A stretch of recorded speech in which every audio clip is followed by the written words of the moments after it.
Wednesday night, October. Amos, what's the date today? What's the date today?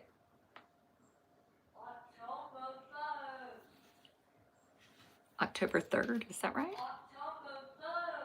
October 1st, I thought so.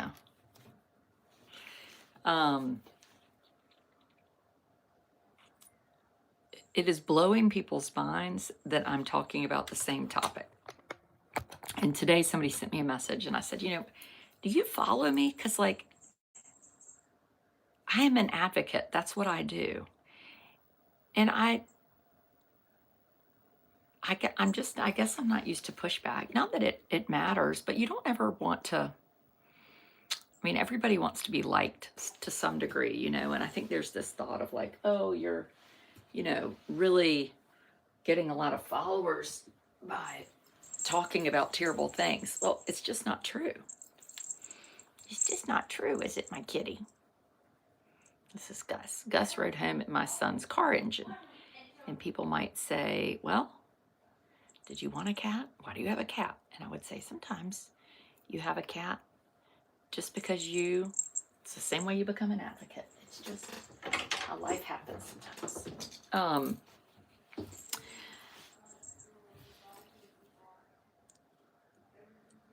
Camp Mystic called the flood, and this is their words, not mine, an unimaginable accident. And so when I think about the word unimaginable, right, it would mean one cannot imagine, right? It's impossible. So to me, unimaginable is what happened, right? The family whose 3 daughters were killed have you ever seen the show Something Wrong with Aunt Diane? And Aunt Diane was driving the 3 nieces home, and she was under the influence, and the 3 daughters of this one family were killed in the car accident. All their children just gone in a matter of moments. Unimaginable, right? Particularly for the parents of the girls. Later, the father, the husband of the wife, who they also lost a child, said, well, she did use drugs recreationally. And it was like, oh, okay. So was it unimaginable at that point? There's a level of unimaginable, and then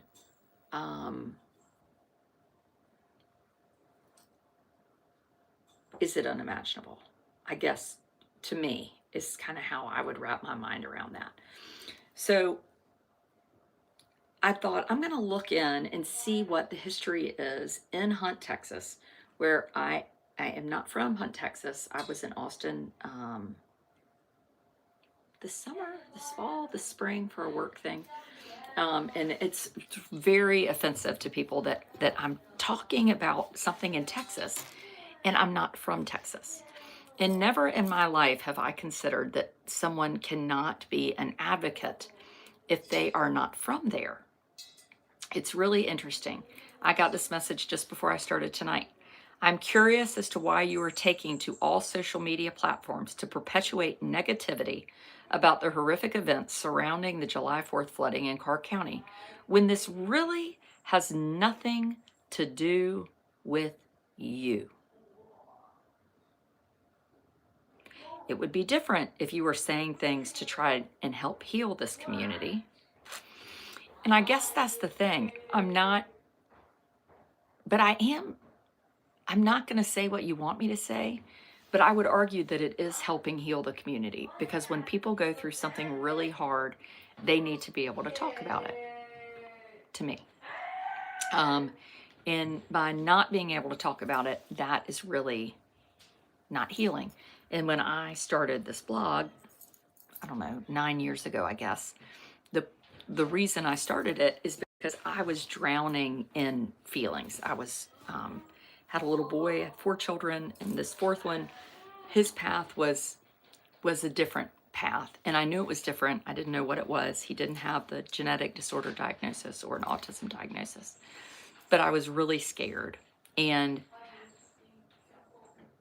for a long, long time, since I was 15, when I had a feeling that was uncomfortable or I didn't like, I shoved it down. That was my like way I handled it, right? Which is kind of what this statement is saying. If you are saying things to try and help heal, like that's what the good girl does, right? A better approach to this tragedy would be for continued prayers for the 27 families who lost children. I hope you are able to receive my message with complete honesty and sincerity. I can. I receive it with such sincerity that it makes me sad to think that you can't think of these families, and allowing them to feel angry and hurt and upset, or to reach out to me and say, thank you for telling our story. Like her, sorry.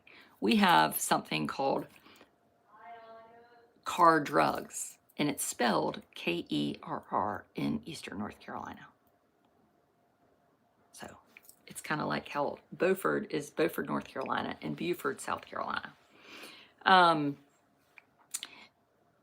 So anyway, I was struggling, and I started this blog really about me. And what I had found was that when my big brother died of cancer, I just thought, you know what? I'm going to push that over here because God gives everybody one bad thing in their life. And I've gotten mine and it's done. And now I can live life. So it's kind of the way that this camp thing is happening to me, how the messages I'm getting. It's over. It happened. It's done. The Eastlands are a nice family. Camp needs to reopen so we can get back in the swing of things, give everybody their M, and just keep moving, because this is what we do in life. I am telling you, if this is the kind of stuff you're telling yourself, it's going to bite you in the ass someday. And my brother, my big, beautiful brother, Adam,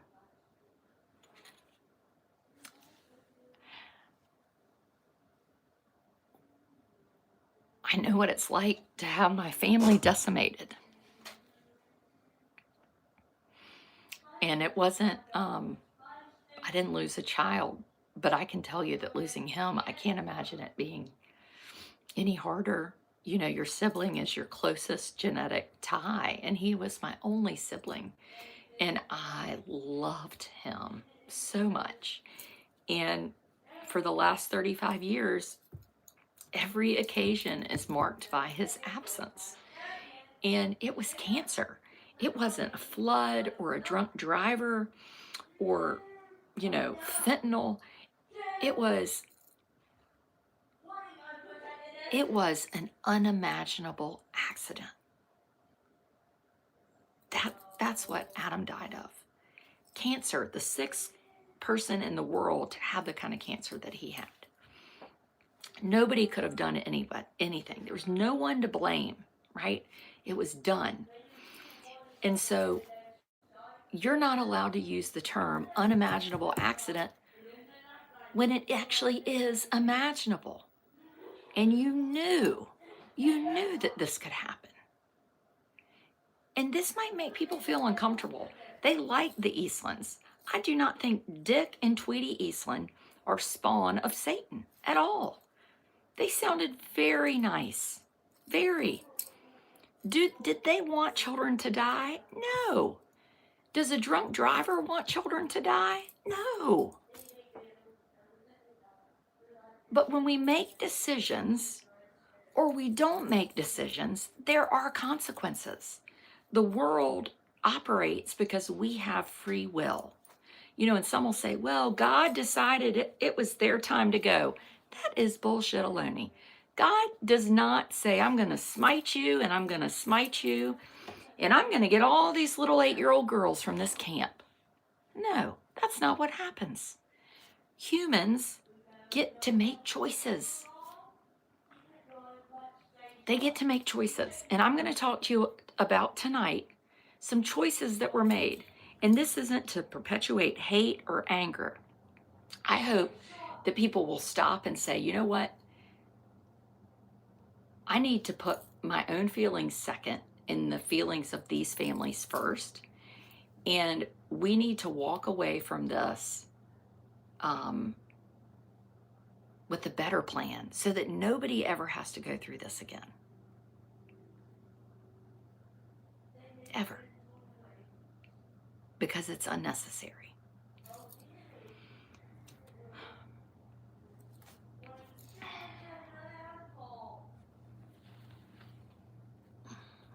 An emergency alert went out on Thursday, July 3rd at 1:18 p.m. in Kerr County. And here's what it said. Flood watch in effect through Friday morning. What? Locally heavy rainfall could cause flash flooding across portions of south central Texas. Rainfall amounts of 1 to 3 inches with isolated amounts of 5 to 7 inches are possible. Where? A portion of south central Texas, including Bandera, Edwards, Kinney, Medina, Rio, Uvalde, Kerr. So July 3rd at 1:18 p.m., there was an emergency alert. The ACA, the American Camping Association, will tell you that you are expected, if you are accredited, to have a plan when an alert happens. You are to have a plan when a watch happens, and you will have another plan when a warning happens.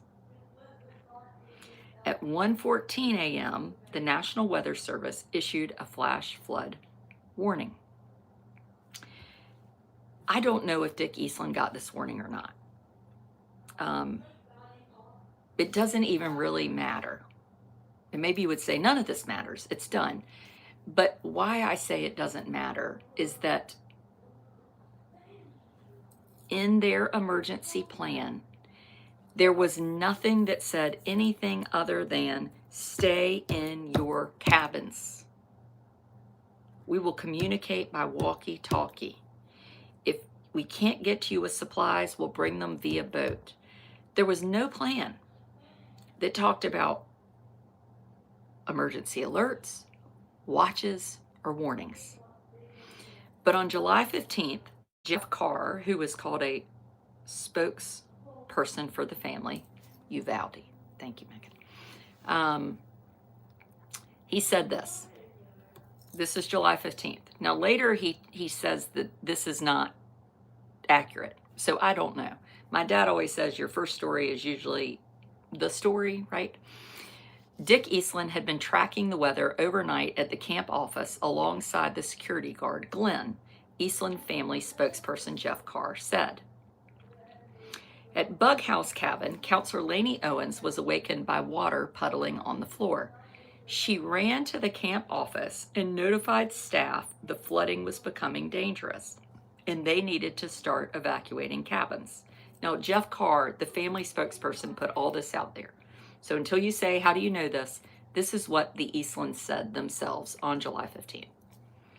That is when Camp Mystic owner Dick Eastland and his son Edward, one of the camp directors, told the girls at Bug House Cabin to grab pillows and blankets, according to a 12-year-old there. So later, that story came from a 12-year-old. They would pile the group of girls into their cars and head to the recreation hall. Now, Jeff Carr says this, quote, as they typically do in bad weather, the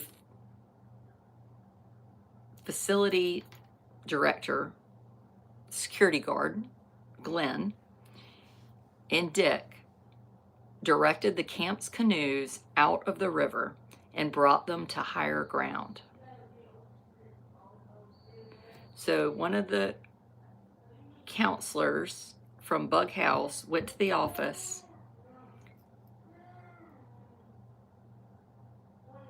and said, there's flooding. Eastland and the security guard are moving canoes and bringing them to higher ground, as they typically do in bad weather. But they soon realized this storm was different, according to Jeff Carr. They rushed to evacuate the cabins closest to the river, bug house, look in, and hang out. So there's this thought that the little girls' cabins, Twins and Bubbles, were closest to the river, and they were not. But I think what also is important, they were all built in the flats. And so it doesn't matter if this is the river and this is your cabin, or this is your cabin, it's flat, right? So it's not really proximity, it would be the height. It would be the height. Dick Eastland was, according to the spokesperson, proactively assessing. Quote, they had no information that indicated the magnitude of what was coming, said Jeff Carr. They got a standard run-of-the-mill warning that they've seen dozens of times before. And he's referring to the National Weather Service flash flood warning at 1:14 a.m. Now, I don't know how often they got these warnings. Did they get them every night? I don't know. But I do know that's what Jeff Carr said. They started moving campers to higher ground when they saw the flood water. So one of the parents, and just for the record, I have not reached out to one parent. I have had a dozen families reach out to me, and have had some nice conversations, emails, text messages, and I'm on the board at a camp, and we are accredited, and we take safety really seriously. And I hope my role in this, when somebody says, you know, you're not from Texas, why are you involved? I would say to you, well, I hope that before parents sign their kids up for camp this summer, maybe they'll ask some questions. Maybe they'll say to the camp gets built by the river in a floodplain, you made $13 million last summer. Could we pay and maybe move some of these cabins up? Could we do that? Is that possible? On Camp Mystic's website tonight, if you go on Camp Mystic's website, it talks about all the sessions for 2025. And then at the bottom, it says, can you please help us? Can you reach out to legislators so that they'll stop changing the end of school to mess up camp dates? And I thought, wow, there are GoFundMes that have raised hundreds of thousands of dollars, multiple GoFundMes. There are GoFundMes for Camp Mystic. There are GoFundMes to get Tweety a painting of Dick for Christmas. There are GoFundMes to replace Tweety's book collection. There is money being given to rebuild Camp Mystic. And it makes me sad. So today I watched a video, and a dad sent it to me, and it was called Be Flood Aware. And I'll put the link up after this. And it was made by the Upper Guadalupe River Authority in 2017. Be Flood Aware. And I took notes because I thought it was really, really well done. It's not very long, maybe about 7 minutes. Anybody could watch it and learn something. I learned quite a bit, even though I'm not there. But I learned something that would apply to you no matter where you were. And I'm just going to give you kind of a bullet list of what this video, that again was made by Upper Guadalupe River Authority in 2017. They started off by saying this: the terrain here is known for flash flooding, and if it rains above the Guadalupe River, you can get massive walls of water. 3 to 4 inches of rain at one time can be a real problem. That is why it's called Flash Flood Alley. Now, I had somebody say to me, that term has never existed. The media has created that term. Well, no, they did not. That was, to me, coined sometime, but it was certainly used in 2017 by the Upper Guadalupe River Authority in the Be Flood Aware video. Never drive through floodwaters. 1 foot of water will float you. 2 feet of rushing water will turn over an SUV. 6 inches of flowing water can knock you off your feet.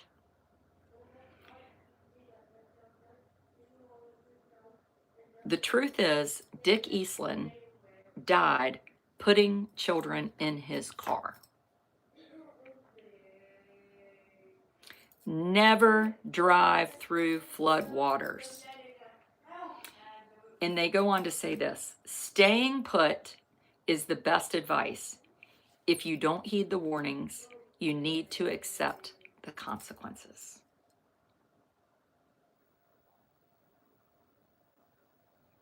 I didn't know that. So water is coming in. You're in a cabin. You do not get in a car.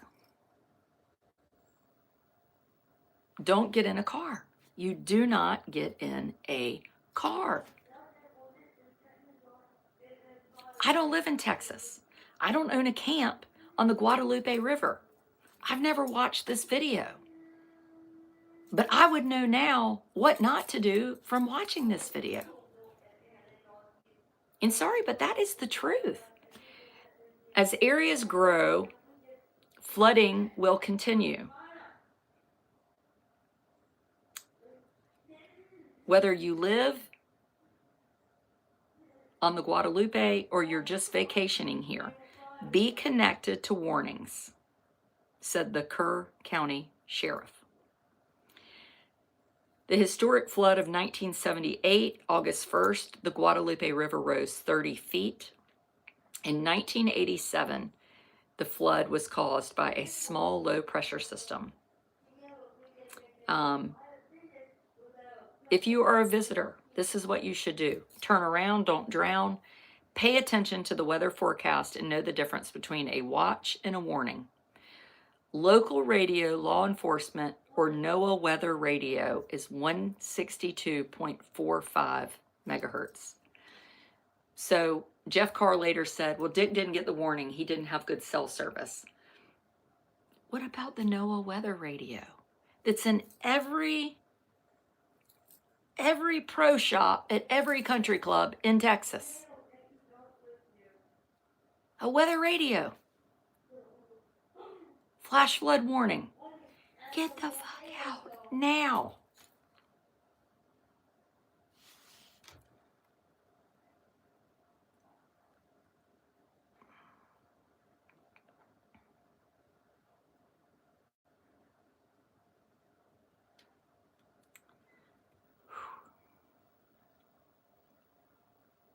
A former camper wrote this: it's astounding how loyal the alums are to Mystic.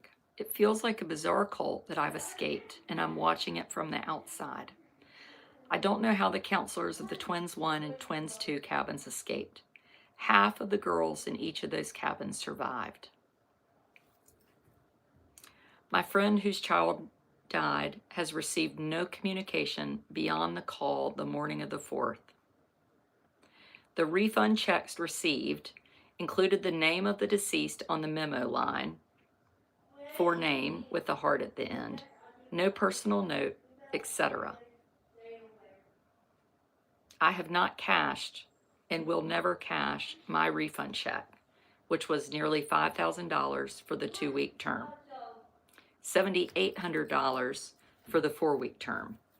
So when you do the math of $7,800 times 700 campers, there's 2 sessions of those a year, and then another 700 campers for $5,000 for 2 weeks, you get to $13.5 million for one summer. Yet Dick Eastland went 4 different times to argue over the floodplain by FEMA. What? What kind of boat do I see? A catamaran.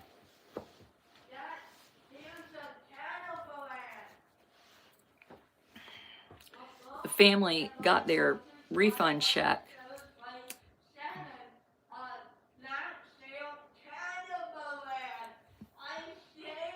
That's right. The check came in a professionally printed card with a sketch of a cross on one side and a Bible verse on the other. Thick paper, soft matte finish, rounded corners. So these cards had been designed, ordered, and sent out. But there was no personal note in that envelope. Just a check. So you got to check if you didn't go to camp, and you got to check if your daughter died. Here's your $7,800 with your daughter's name on the line.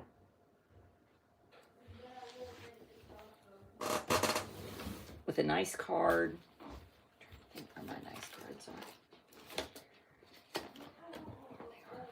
Oh, they're in here. A nice card, you know. These are from when we got married. Engraved. And no note. No, dear parents, we're just so sorry. No note. Just a check and a card.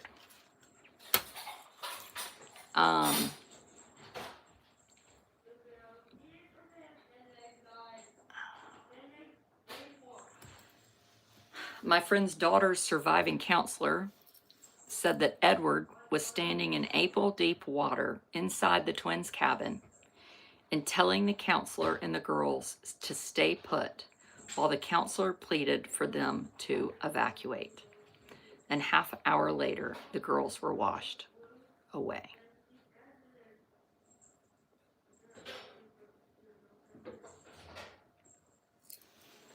How did some survive while others were swept away? One parent told me that their daughter was sucked out the window. So I don't know.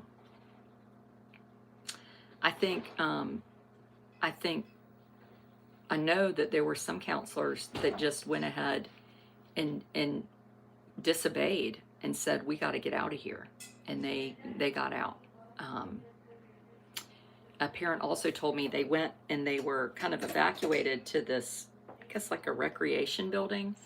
And they were all up on a balcony. And water was filling up downstairs in the building. I think you've seen pictures of it. And a trash can or something kind of banged the door, and the door opened, which sort of released some of the water. And the dad said, you know, it was a miracle that they didn't all drown if they would have fallen in.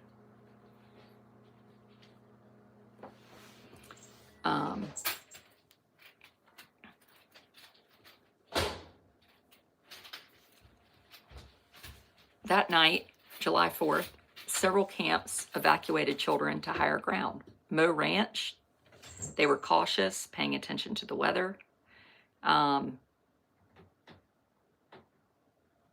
Mystic Cabins had flooded previously. Even though they said that has never happened. In 1932, 6 cabins in the floodplain were destroyed.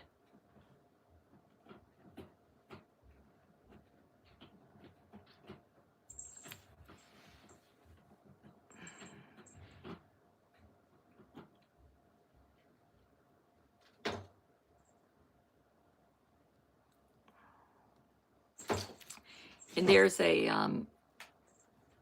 somebody sent me this today, and it's a, it's like a, here it is. So it's like Quiz Bowl for Camp Mystic. And if you go down to number 15, I can't scan it. One of the Quiz Bowl questions is, what was the year of the Great Flood? And it says 1932.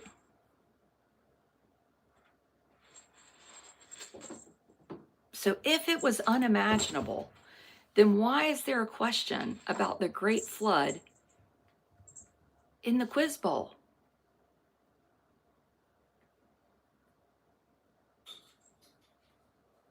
Because it wasn't unimaginable. It was not unimaginable. A child dying of cancer is unimaginable. This was not unimaginable. And it's not fair. It's not fair to families like mine that should be able to use the word unimaginable and mean it. It's not fair.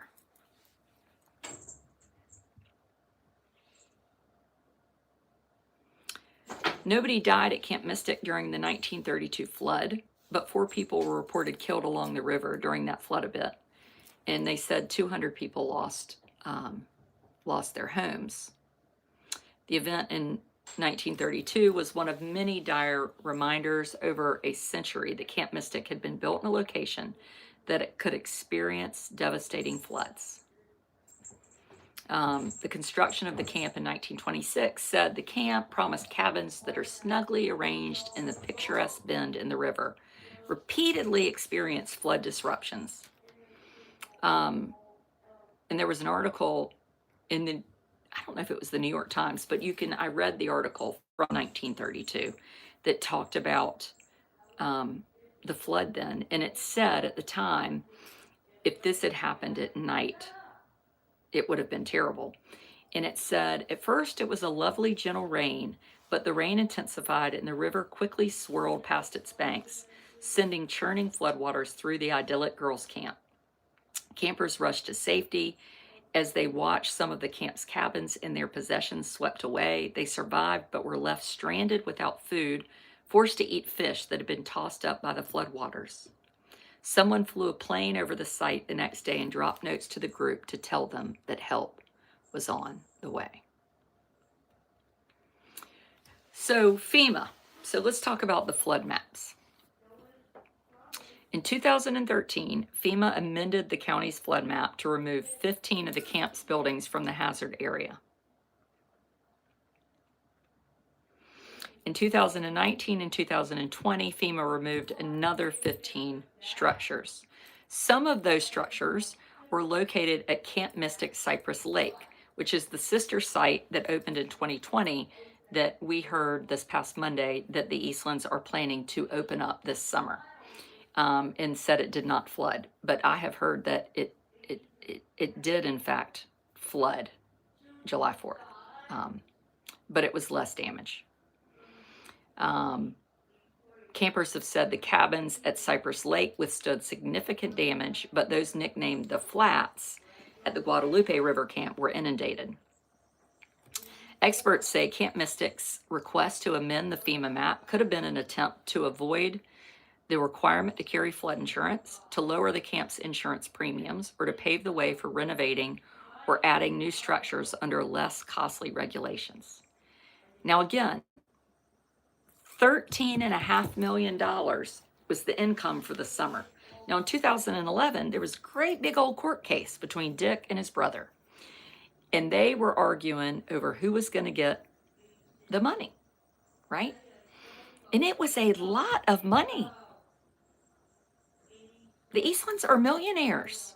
So why anyone is doing GoFundMe's for like making t-shirts and sending them a check for $18,000 is cuckoo for Cocoa Puffs. Give money to your public school. Do not give money to millionaires. How much, if your mission is to spread the gospel and to teach children about God, wouldn't your mission be to keep the children alive? Quiz Bowl. When was the Great Flood? 1932. That was the flood. 100-year floodplain, FEMA. Oh, no, it's not a 100-year floodplain. No. And as the Eastlands said, how would we have known that this 1,000-year flood was going to happen? No, not 1,000 years. 100. It'll be 100 years this summer. The clock started ticking again. And the more people that move into an area, the more flooding we will see, according to the video from 2017 from the Guadalupe River Authority. They said this will happen, and it will happen more and more and more. Never, ever get in a car when it's flooding. Never. Don't do it.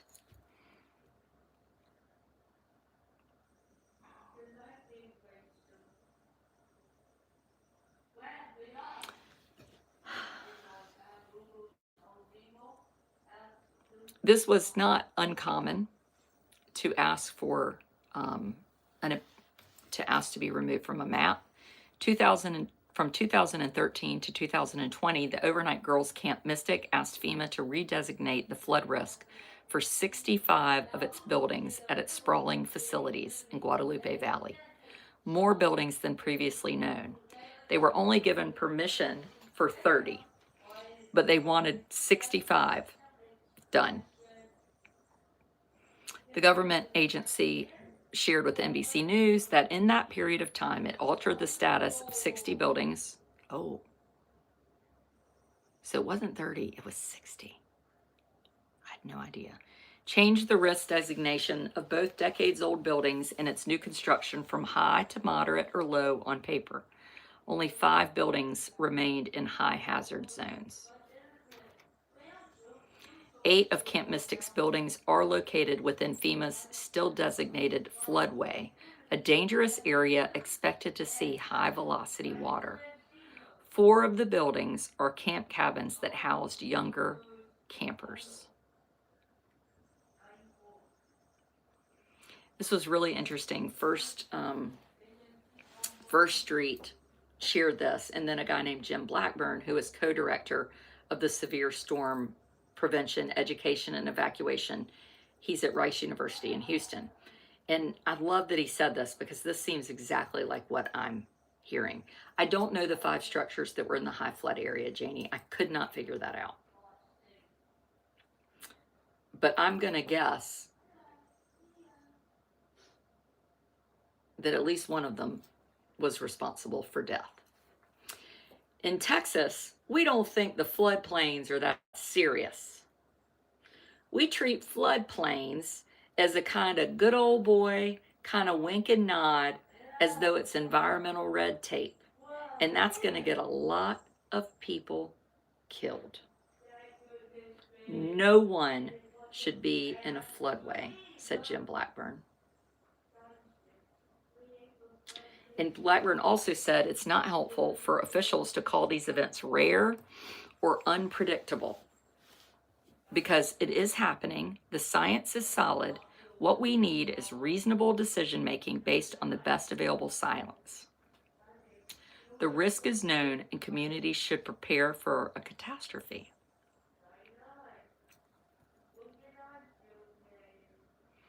It does say 4 of the cabins that housed younger campers were still in what that floodway was. And a flood map is simply a tool that communities use to know which areas have the highest risk of flooding. And a woman named Dr. Sarah Prail, she studied the maps, and she is a professor at Syracuse. And she said that she found it, quote, perplexing that Camp Mystic had been granted these exemptions. She said, I think it's extremely troubling that it's a camp for children. You think you'd want to be extra cautious, that you go beyond the minimum of what's required for flood protection. So when you tell me nobody knew this was going to happen, they did.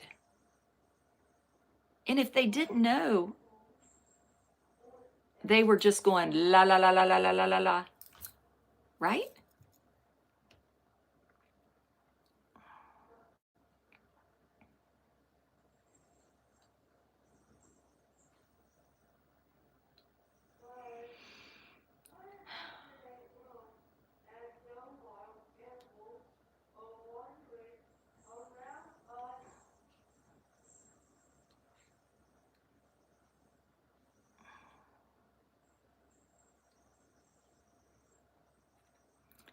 Now remember, Jeff Carr said this, spokesperson for the camp, on July 15th. Dick Eastland was proactively assessing after he received the flash flood warning.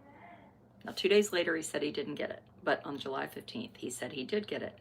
But he said they got a standard run-of-the-mill National Weather Service warning that they've seen dozens of times before. They had no information that indicated the magnitude of what was coming.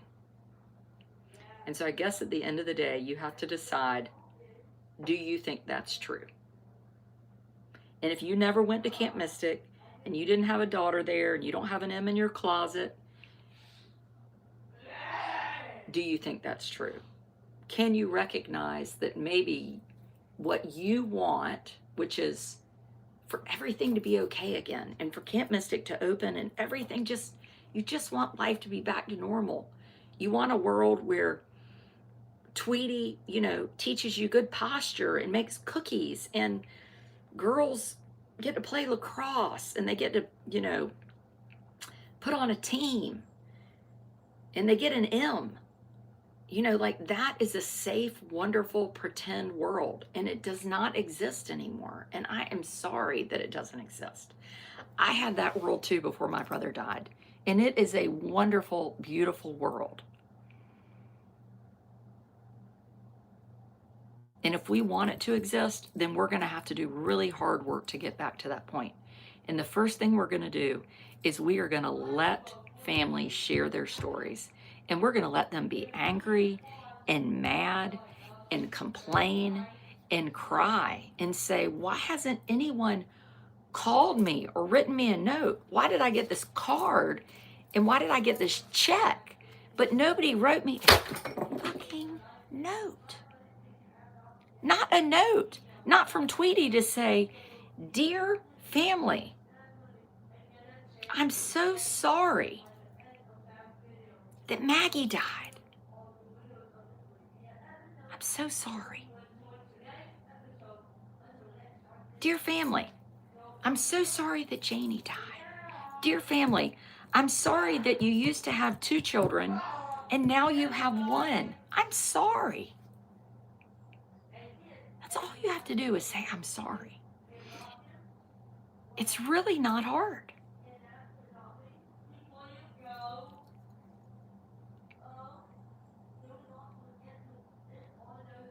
It's not hard.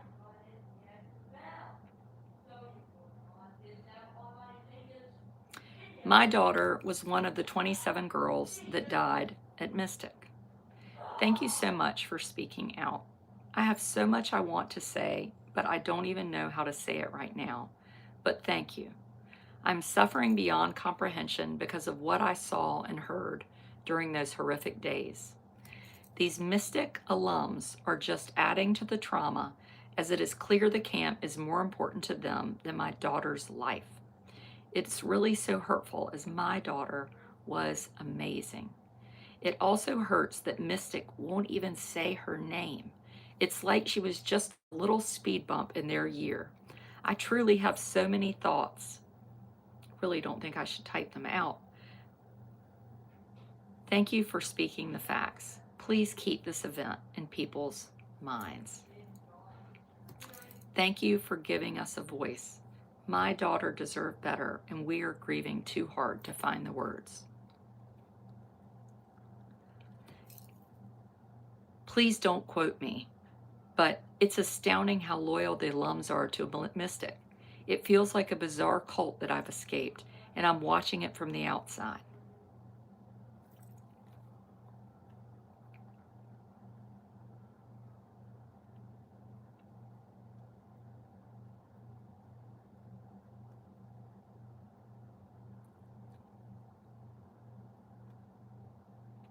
When I first saw the post, I was happy for those girls, but found it odd. Getting my M was a huge honor and accomplishment. It is in my closet still. I understand the timing. I know a lot of girls were struggling, so maybe that's why they did it then. But as time gone on, now I'm flabbergasted. 1, that they did it, and 2, that they went public with it. Tweety was at Lenny's funeral that day. It's disgusting. We were barely 2 to 3 weeks out. How are they thinking about M's when girls died and were still missing?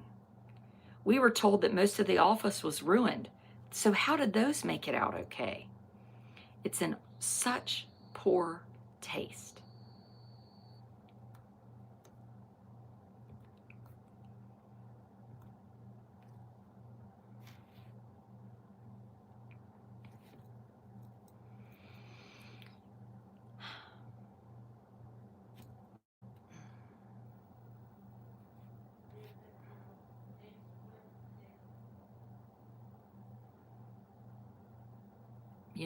It sounds like Camp Mystic is an amazing place. And I think I would hope that alumni would reconsider supporting this reopening now. The Eastlands said this. Their statement was there's strong interest in Camp Mystic's plans for next summer. Our decision to reopen areas of the camp is informed by our faith and our commitment to continue the nearly century-long mission and ministry of Camp Mystic to provide a Christian camping experience for girls that allows them to grow physically, mentally, and spiritually. What was their mission the other 40 weeks of the year? So they camped for 12 weeks. So suddenly now it's a mission. And they made 13.5 million. I mean, it kind of seems like one of those preachers with the plane. This was a for-profit business.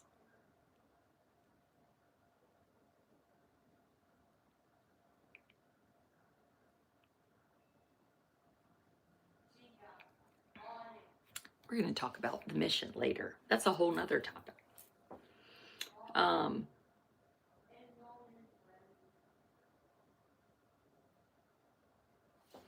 If you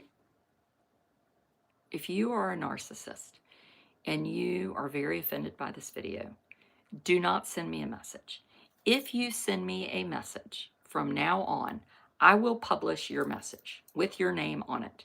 And then don't send me a message telling me that that's private, because it's not.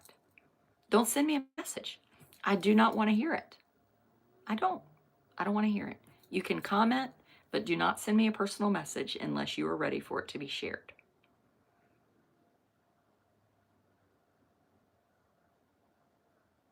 There is a line in the sand, and I am in the sand with the families who lost daughters. And that's it. I just am. You don't have to agree with me. You don't have to be there with me. But I'm going to tell you that that's where I am.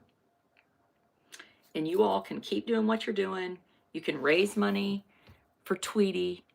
I mean, there is a GoFundMe going on right now that evidently is a secret to raise $9,500 to commission this amazing artist, Jamie Wells, to do a painting of Dick and Tweety to give to Tweety for Christmas. Tweety, who is a millionaire. A piece Tweety can hang in her home forever, where Dick's smiling face and the legacy of his love for people, especially mystic campers and counselors, will be remembered for generations.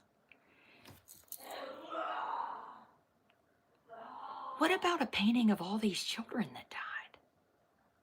Maybe that would be important. And so when they're doing these GoFundMes for Tweety and for Dick and mailing them checks, are they doing them for the families of the girls? I haven't seen any. Not one. Not one.